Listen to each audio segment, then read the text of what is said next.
Hey you, it's True with a review of the new Revenant King Arthur.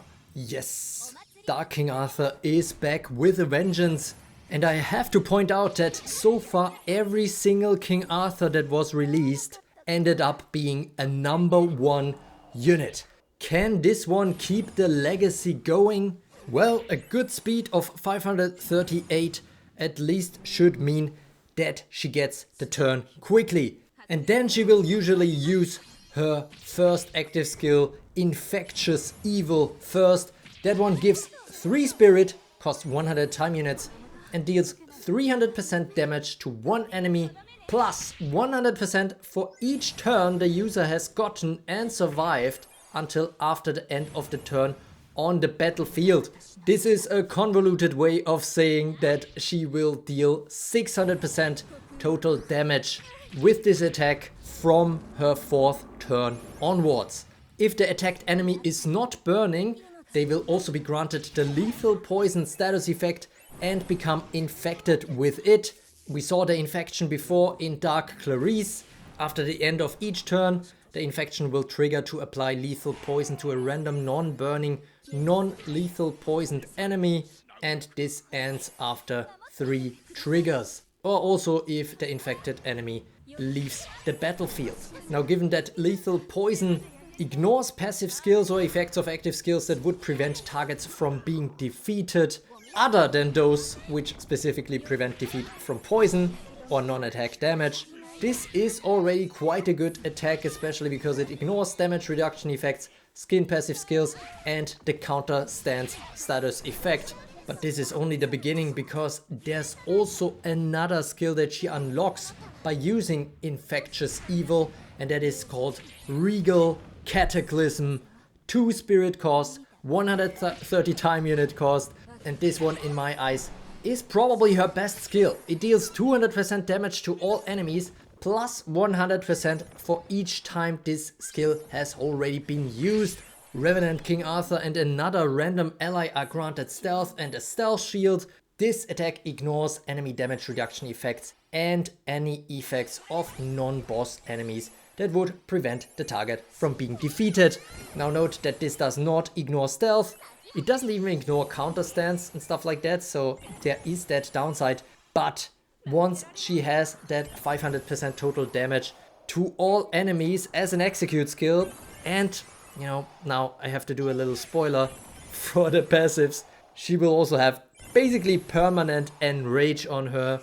So that means that is 300% damage to all enemies from the get-go, and after she uses this skill 3 times, this will be an attack all execute skill that deals 750% to all enemies while ignoring enemy damage reduction effects. Now this is only unlocked each time King Arthur damages an enemy with another attack, and it is locked again after each use. Now what if her Hold Ground Plus is triggered? Something that wasn't visible in the skill demonstration because these older units did not manage to get her even close to 1 HP.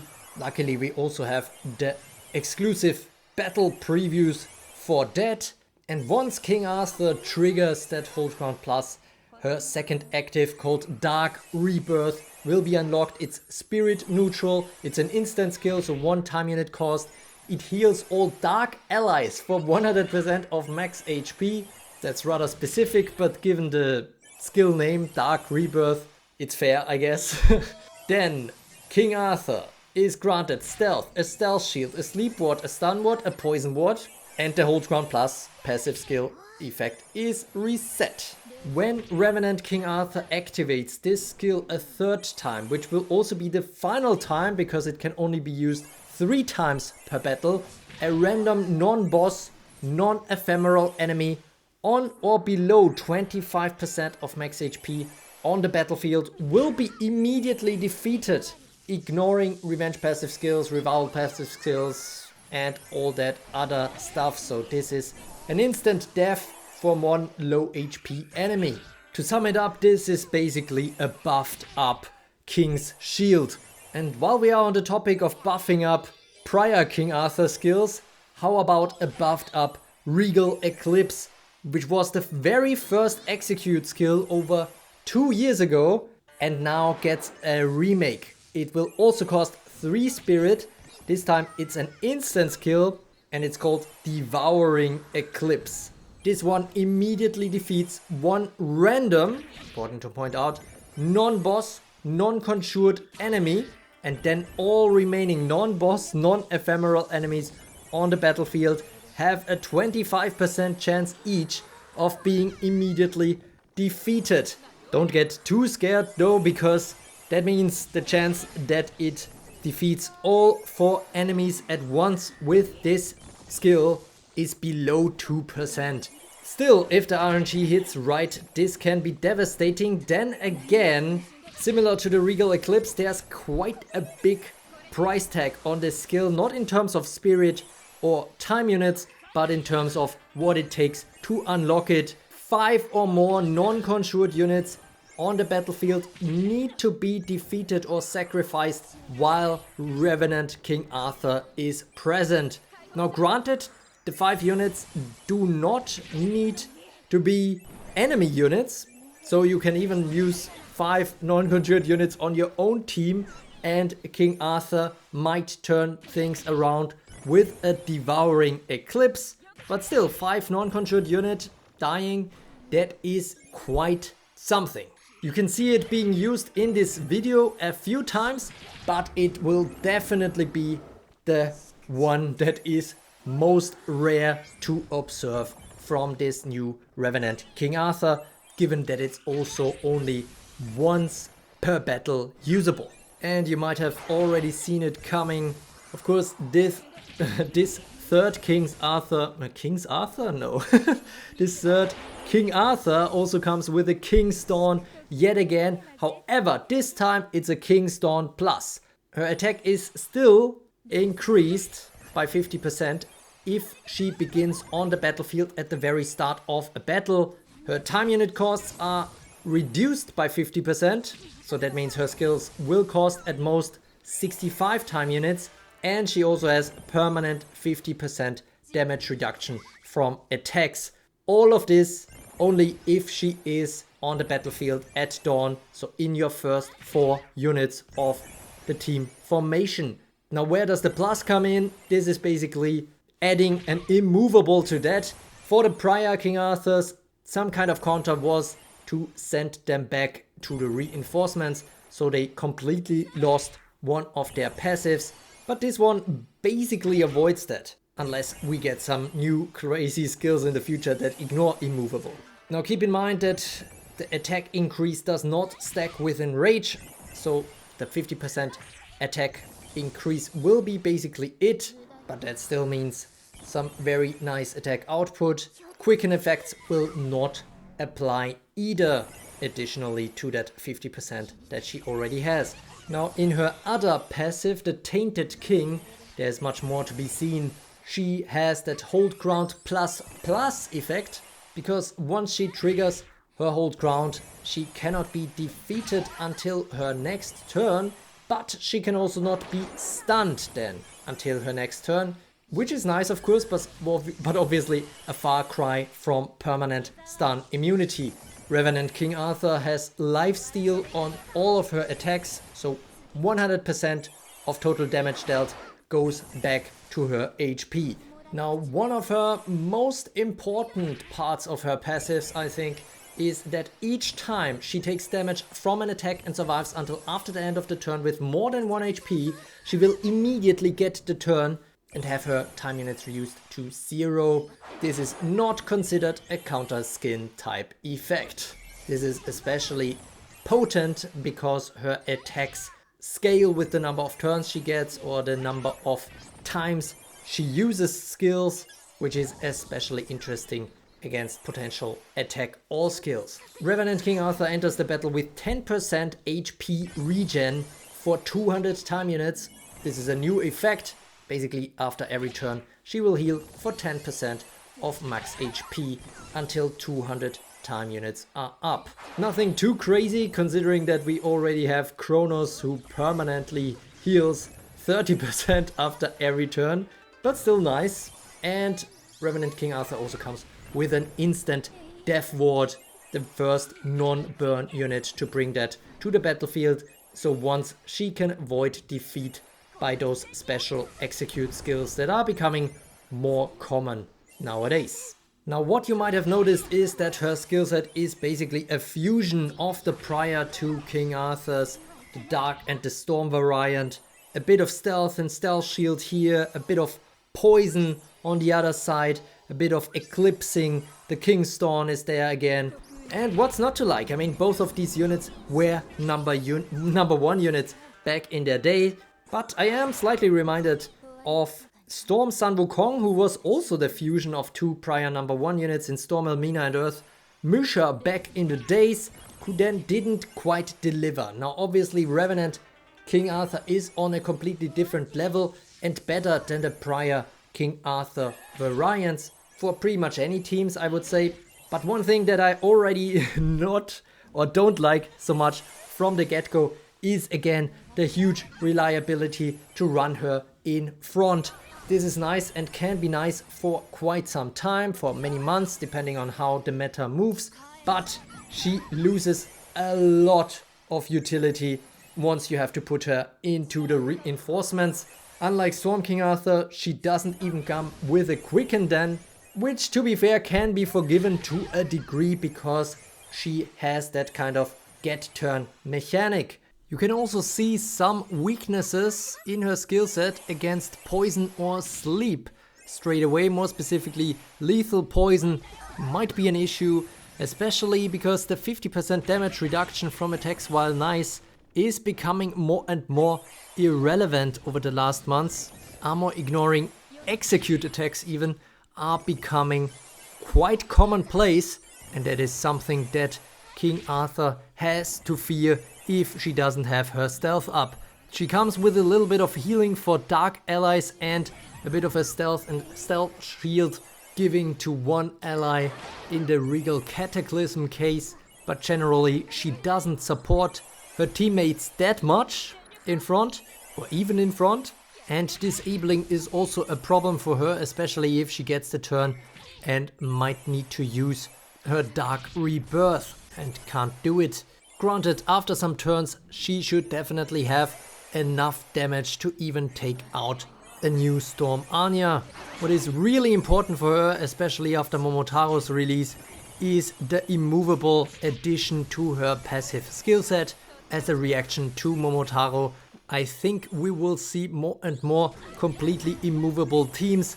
I am running one myself, and someone like Revenant King Arthur might be an interesting addition for that. I think the one-time execute after the third time she uses Dark Rebirth is quite gimmicky, especially because it only affects enemies that are on or below 25% of max HP, which is already quite the big requirement. And then she also needs to trigger her hold count plus 3 times, survive that 3 times, and then get the turn and use this Dark Rebirth skill. Also, the side effects besides the main enemy in the Devouring Eclipse with the 25% chance on each enemy is not too crazy. Of course, there can be some tough luck with the RNG for enemies. On average, you can probably expect this skill to defeat 2 enemies, which is still very nice, don't get me wrong, but of course she has to get there first with these 5 non-conjured units dying. But besides team support for that, and I mean, I feel like I have been trash talking her for now, but there is a lot to like about this Revenant King Arthur, don't get me wrong, especially the Regal Cataclysm. It needs to scale first, but 750% attack all execute skill is pretty crazy. At least she cannot use it again and again. She needs to use the Infectious Evil in between, or maybe the Devouring Eclipse ones. Granted, the Regal Cataclysm might get her to the point of using the Devouring Eclipse more easily, given that she might just take out 4 units, 4 enemies at once with this.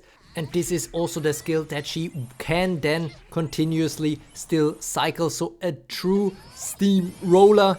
And the only big counter against the Regal Cataclysm is really stealth. Now she needs 2 Spirit to use that skill. If she doesn't have that, she will probably default to Infectious Evil yet again, which is also quite a nice skill. I mean, 900% total damage, ignoring enemy reduction effects and also infecting and lethally poisoning, which means that this could very well be a successful execute against many, if not all, enemies that are not poison resistant. Now, one more plus after I've been thinking about it for a little while longer is that while she loses a lot of utility in the reinforcements, the get turn mechanic really makes it so that she could still have some good utility there, potentially use the Dark Rebirth more often and potentially get a kill off with that, and at least she's also still immovable if she comes in from the reinforcements. All that said, while she might not drop like a stone, I would be surprised if she's very high up in the rankings 1 year from now, for example. But she doesn't have to be an evergreen like RKingArthur to be relevant or at the top in the meta for the coming weeks or months. And while it depends a little bit on the subsequent unit releases, with the meta where it's at right now, I wouldn't be extremely surprised if she takes the crown again, even though she has some much stronger competition for that #1 spot than RKingArthur when she came out. One more little downside that I didn't spend enough time pointing out yet is her stun vulnerability. It's all nice and well that once she triggers the hold count plus, she becomes stun immune, but before that her time units might rack up if she doesn't get attacked and stays above 1 HP to get that turn.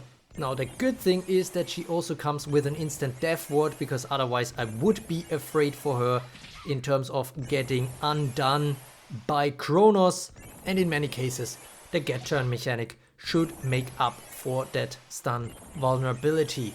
Now let's wrap this up with my pull recommendation.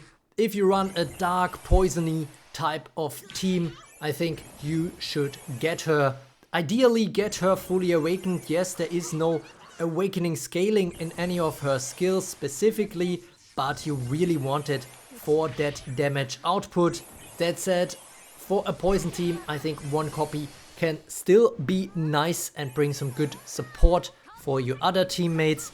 Revenant KingArthur is also really not that relying herself on actually encountering poisoned enemies, because none of her skills actually scale with that, which also makes her a potential pick for cursed teams, these more earthy style units that feature poison and sleep.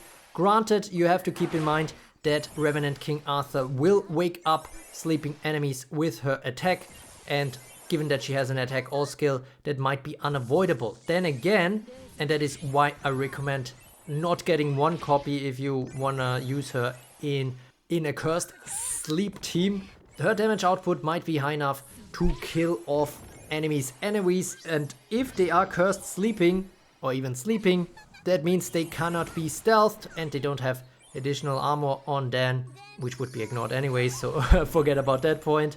But let's just say if she uses the Regal Cataclysm, the sleeping enemies she attacks might not wake up after all. There's also some good hybrid potential with her, possibly combining, for example, some other immovable units like Momotaro, or stun units like Kronos, New Anya or Masamune, because stun might actually help her quite well to give her the time to get to that damage scaling that she wants. There's also definitely some other hybrid possibilities, but in general I would say you can skip Revenant KingArthur if you are focused on sleep or burn. While Revenant KingArthur herself doesn't struggle too much with burn. I mean, she has that hold ground plus and she has that lethal poison that cannot be applied if the enemy is burning, more as a side feature than as an absolute must-have. The Regal Cataclysm granting stealth and stealth shields to an ally is not ideal if you are in a burn team, and so I would shy away from that.